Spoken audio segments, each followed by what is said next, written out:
사도행전 5장 40절부터 6장 6절까지입니다. 사도행전 5장 40절 말씀부터 제가 받들어 읽겠습니다. 하나님의 말씀입니다. 그들이 옳게 여겨 사도들을 불러들여 채찍질하며 예수의 이름으로 말하는 것을 금하고 놓으니 사도들은 그 이름을 위하여 능욕받는 일에 합당한 자로 여기심을 기뻐하면서 공회 앞을 떠나니라.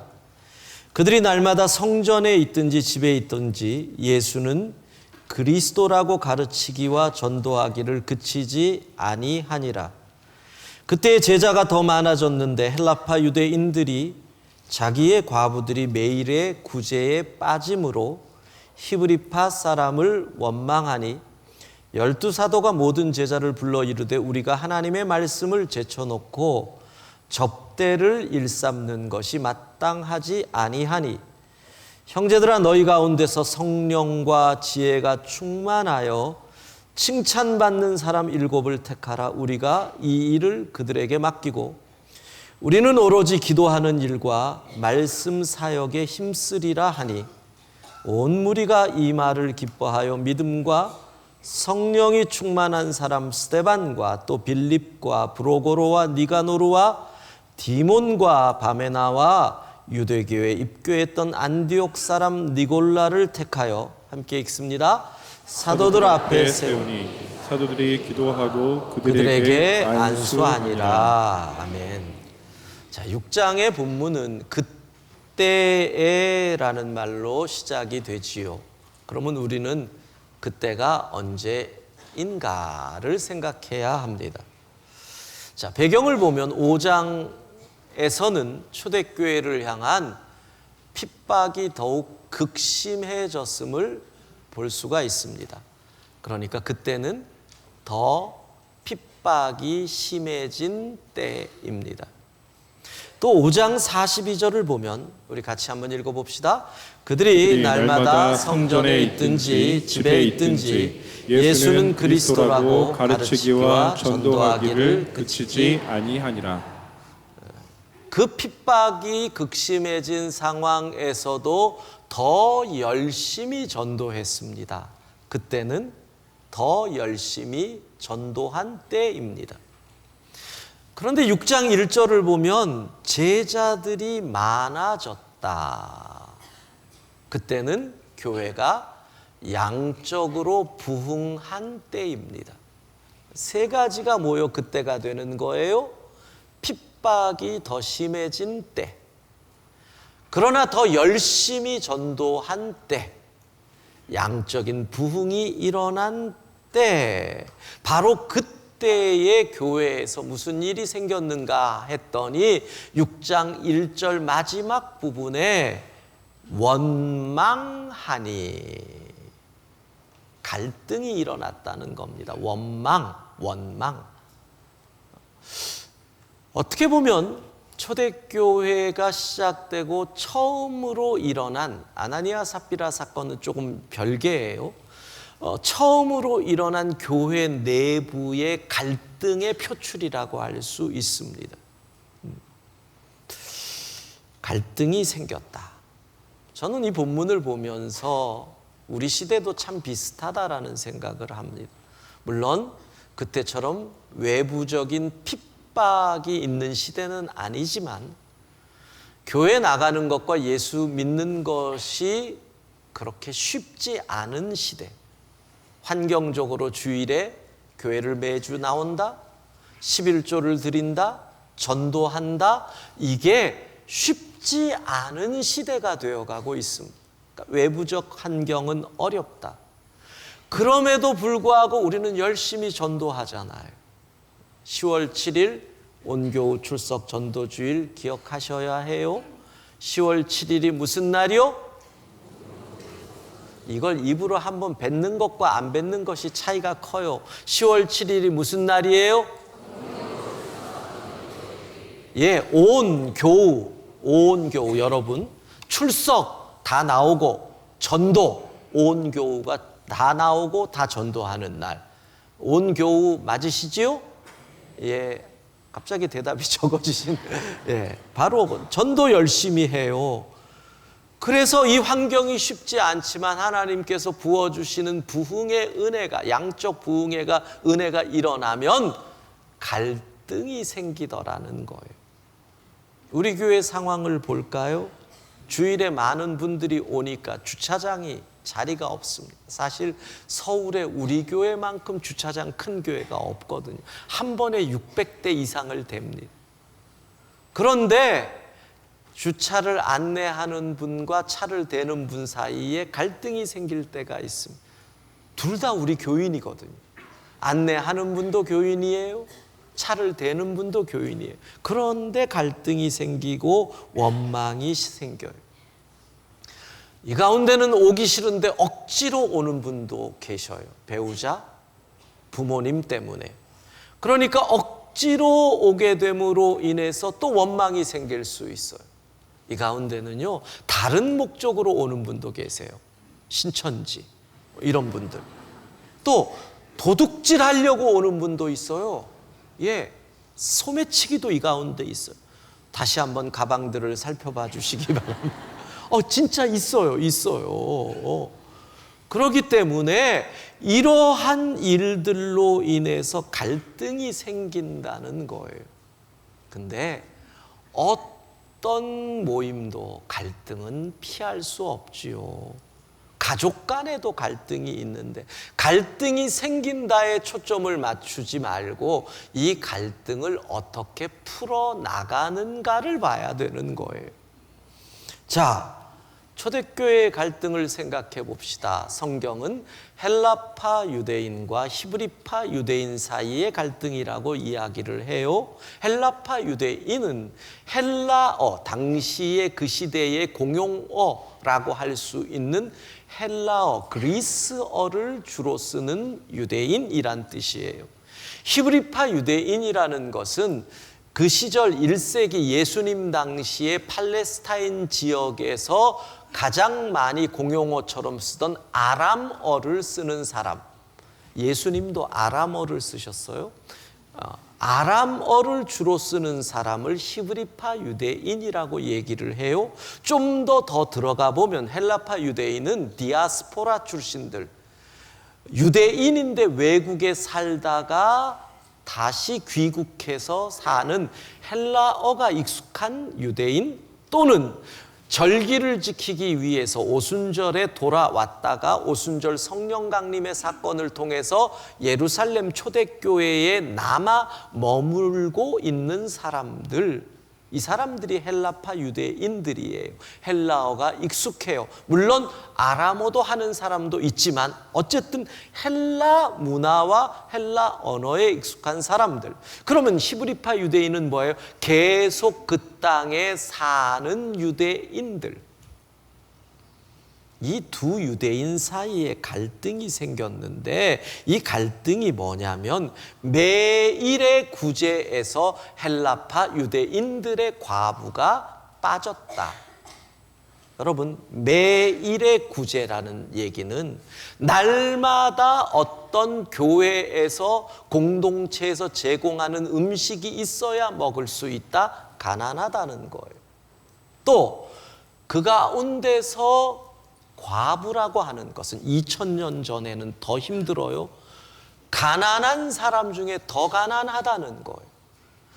거기에 헬라파 유대인이라는 것은 이 땅의 삶의 근거가 없으니까 더 힘들다는 얘기예요. 최고로 힘든 사람이 구제에서 빠졌다라는 원망과 갈등이 생긴 거예요. 요즘 말로 좀 확대하면 히브리파 유대인은 박힌 돌, 헬라파 유대인은 굴러 들어온 돌. 굴러 들어온 돌과 박힌 돌의 갈등, 이거는 심각한 교회의 문제가 될 수 있다는 거예요. 이 부분은 또 다음 주 설교에서 계속해서 다룰 것이기 때문에 오늘은 한 부분에 초점을 맞추는 거예요. 자, 헬라파 유대인과 히브리파 유대인 갈등이 생겼어요. 잘못하면 교회가 두 쪽 날 수 있는 거예요. 이것은 지역색의 문제도 되고 또는 우리가 소외당했다라고 하는 어떤 소외감이 폭발할 수도 있는 거고, 야, 건드릴 게 없어서 이걸 건드리느냐라고 하는 불만이 폭발할 수 있는 아주 시한폭탄의 뇌관을 건드리는 것과 같은 문제가 되는 거예요. 근데 여기서 이것을 해결하기 위해서 당시 초대교회의 지도자였던 사도, 예수님이 친히 세운 12제자를 하는 얘기예요. 가룟 유다 빼고 마띠아까지 포함된 12제자. 그 사도들은 이 방법을 제안한다는 거예요. 교회에 새로운 일꾼을 세우자. 그들에게 이 문제를 맡기면 된다. 또 다른 면으로 이 본문을 해석하면 이렇게 되는 거예요. 이제까지 초대교회는 사도들을 중심으로 한 가족 같은 모임이었어요. 근데 6장 1절 상반부를 보면 그때의 제자가 더 많아졌는데, 어느 정도로 많아졌을까요? 하루에 3,000명이 들어왔어요. 이건 말이 안 되는 숫자가 들어온 거예요. 그러면요, 여러분, 부흥의 결과로 지금 초대교회는 조직이 필요하게 되었다, 이렇게 보는 거죠. 다른 면으로 보면 항상 그렇잖아요. 요만한 사이즈에 필요한 조직이 있는가 하면 더 큰 사이즈에 필요한 조직이 있는 거예요. 이 조직이 제대로 안 되면 문제가 생기는 거예요. 그러니까 다른 면으로 바라보면, 아, 초대교회가 이제는 커졌기 때문에 필요한 조직을 갖출 때가 되었다, 이렇게 볼 수 있는 거죠. 그런데 여기서 사도들이 교회에 일꾼을 세운다. 그런데 일꾼은 이런 자격이 필요하다. 일꾼의 기준을 제시한다는 거예요. 왜 그럴까요? 이유는 이거예요. 사도는 우리가 볼 때는 부족한 부분이 많이 있어요. 성격적으로 확 하는 베드로 같은 사람도 있고, 요한 같은 사람도 있어요. 예수님을 부인한 사람도 사도 가운데 있어요. 못 배운 사람이 태반이에요. 어쩌면 반역자라고 할 수 있는 세리도 있어요. 그러나 누구도 초대교회 사람들이 제가 왜 지도자야? 라고 얘기하지 못해요. 이유는 누가 그 사도들을 뽑았어요? 누가 그 사도들을 세웠어요? 예수님이에요. 할 말 없잖아요. 뭐라 그러면, 야, 주님이 세웠어. 그러면 우린 입이 딱 막히는 거예요. 주님이 세웠다는데 무슨 할 말이 있겠어요? 하나님이 세운 사람들이니까. 그런데 여기는 조금 달라요. 이제는 초대교회 공동체에서 일꾼을 뽑는 거예요. 그렇기 때문에 어떤 사람이 교회의 일꾼이 되어야 한다는 자격을 제시할 필요가 있었던 거지. 사도행전 1장에 보면 가룟 유다를 대신할 사도를 뽑아요. 마띠아. 그때는 어떻게 뽑아요? 제비를 뽑아요.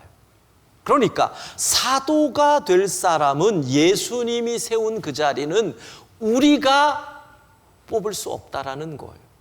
제비를 뽑아 선택해요.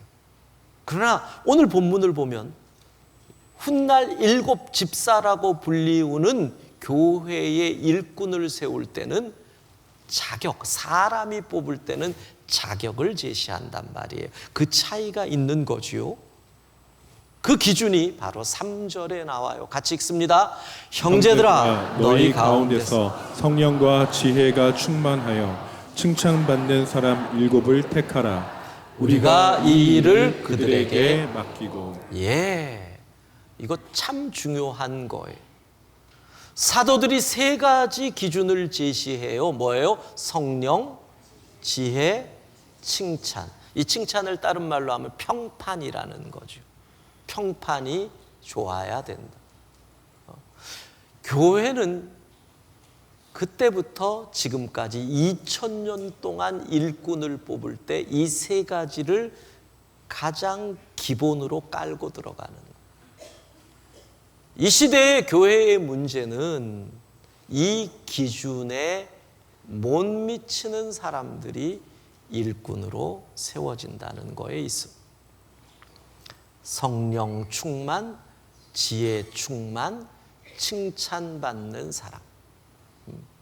따라합시다. 성령 충만, 지혜 충만, 칭찬받는 사람. 요 세 가지가 교회 일꾼의 자격이에요.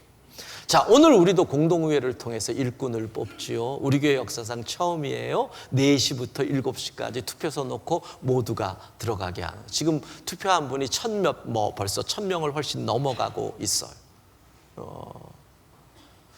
그러면 그 일꾼을 우리가 흔히 항존직이라고 얘기를 해요. 항존직. 항상 존재하는 교회의 직분. 여기서 혼돈하지 말아야 돼요.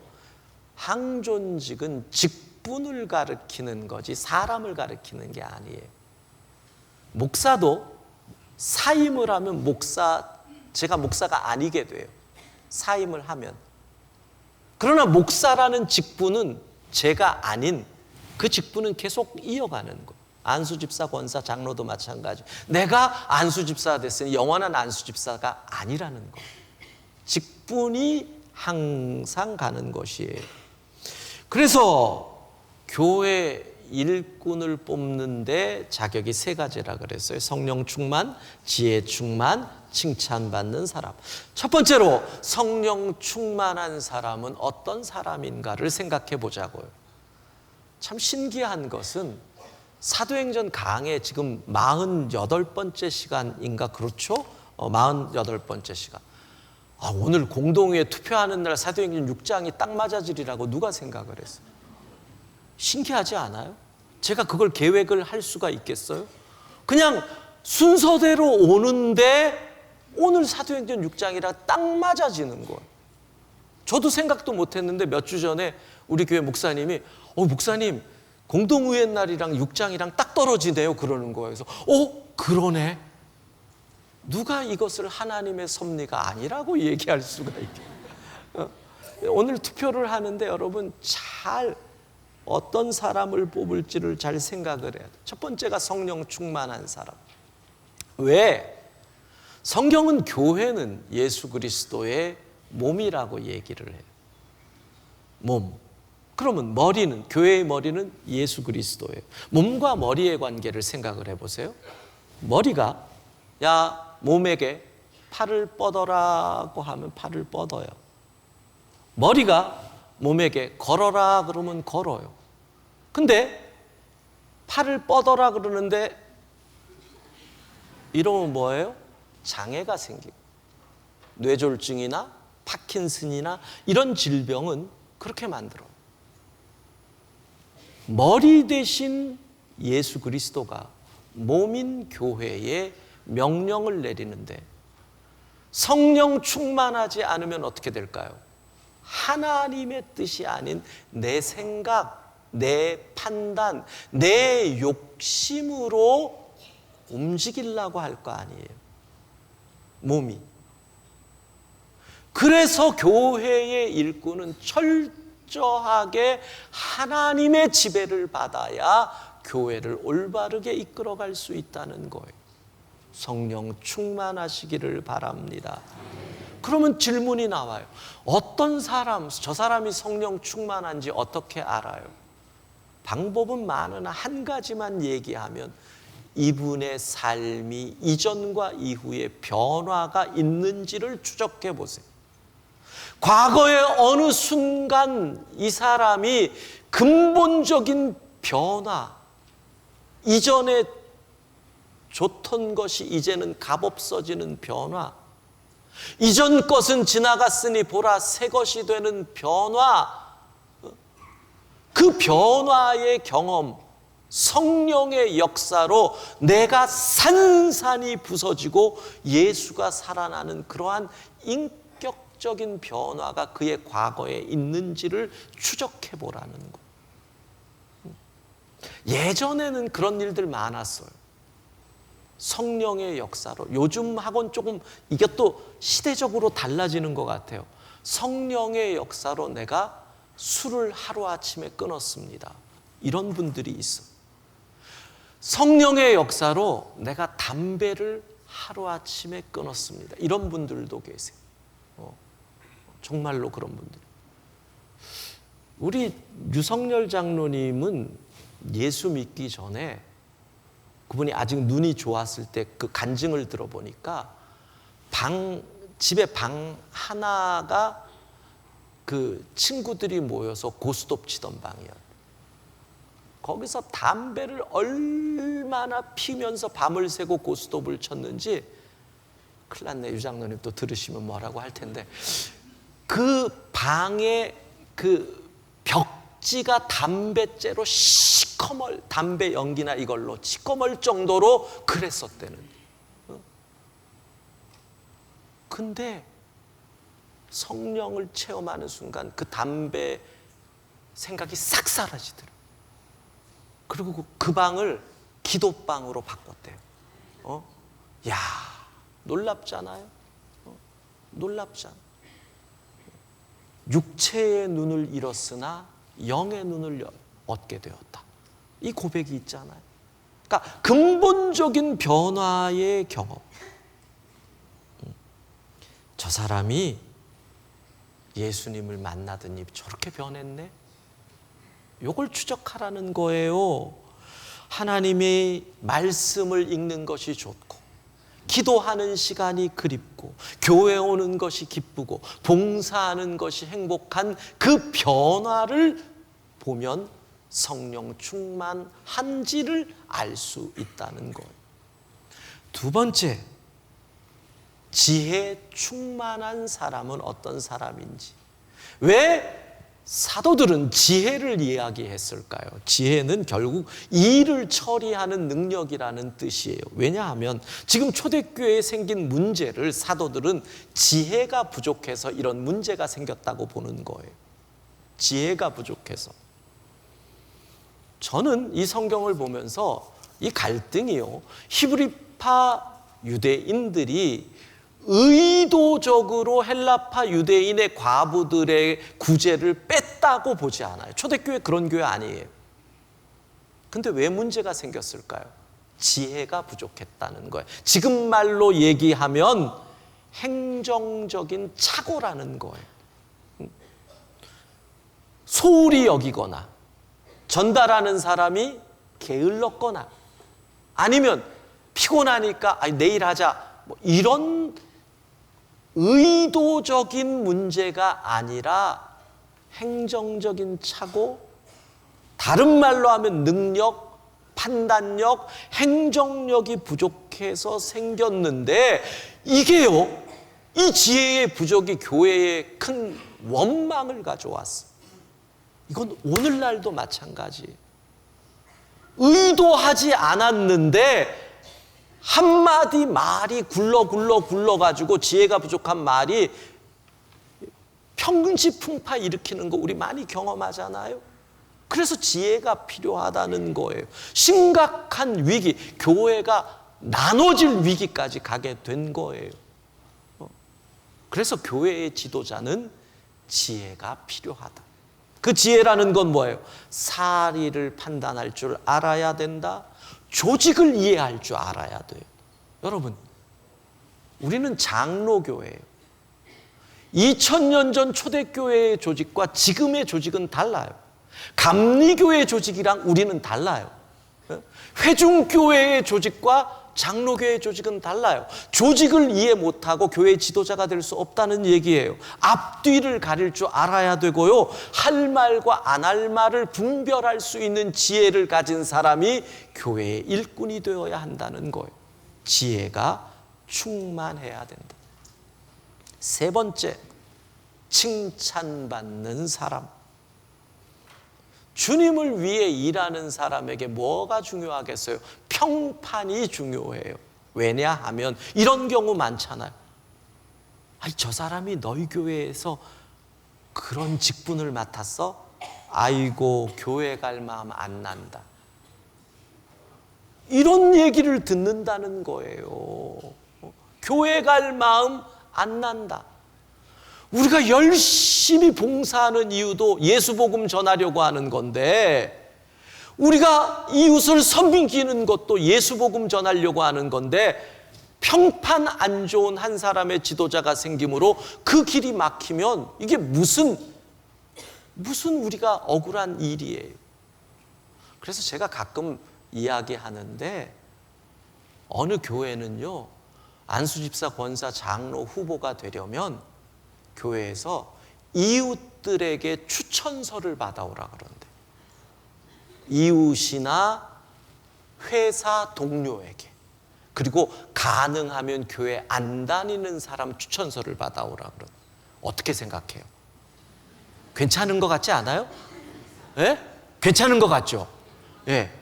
저기서 아주 강력하게 좋다고 하는 거 보니까 이웃 가운데 어느 장로님이랑 싸웠나? 예, 그런 거 괜찮은 것 같아요. 우리 다음부터 해봐요. 여러분들이 해당되니까 조금 망설여져요. 아니면 이건 어때요? 최소한 이웃에게 받아오는 게 어려우면 가족 중에 누구에게 추천서를 받아오기. 배우자에게. 안 돼. 당신이 상상만 해도 안 돼. 당신이 무슨 아이고 맨날 바가지만 긁는데 무슨 당신이 권사야. 안 돼. 남편이 그럴 수도 있잖아요. 아니면 자식이 추천서를 쓰든지, 결혼을 안 한 분이 있으면 부모님이 추천서를 써도 되고. 그런 건 어때요? 어떻게 생각해요? 괜찮아요? 괜찮아요? 자신들이 없으신 것 같아요. 집에서 깨진 바가지가 바깥에서 새나요? 마태복음 5장 16절 같이 읽겠습니다. 이같이 너희 빛이 사람 앞에 비치게 하여 그들로 너희 착한 행실을 보고 하늘에 계신 너희 아버지께 영광을 돌리게 하라. 사랑하는 성도 여러분, 우리가 세상에서 칭찬받을 때 하나님께서 우리 때문에 영광 받으실 줄로 믿습니다.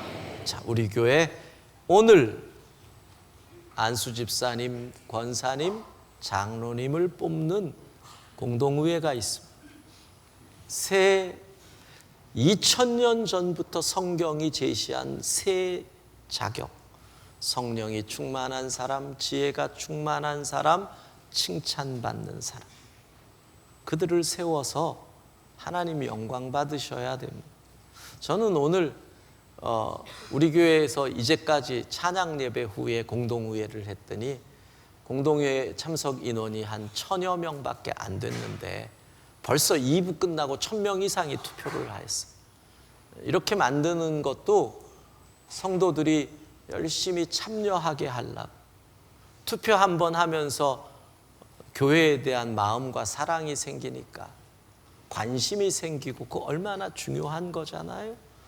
여러분이 함께 하시고 든든히 교회를 세우고 투표를 위해서 줄을 쭉 서시는 모습 보니까 참 기쁘더라고.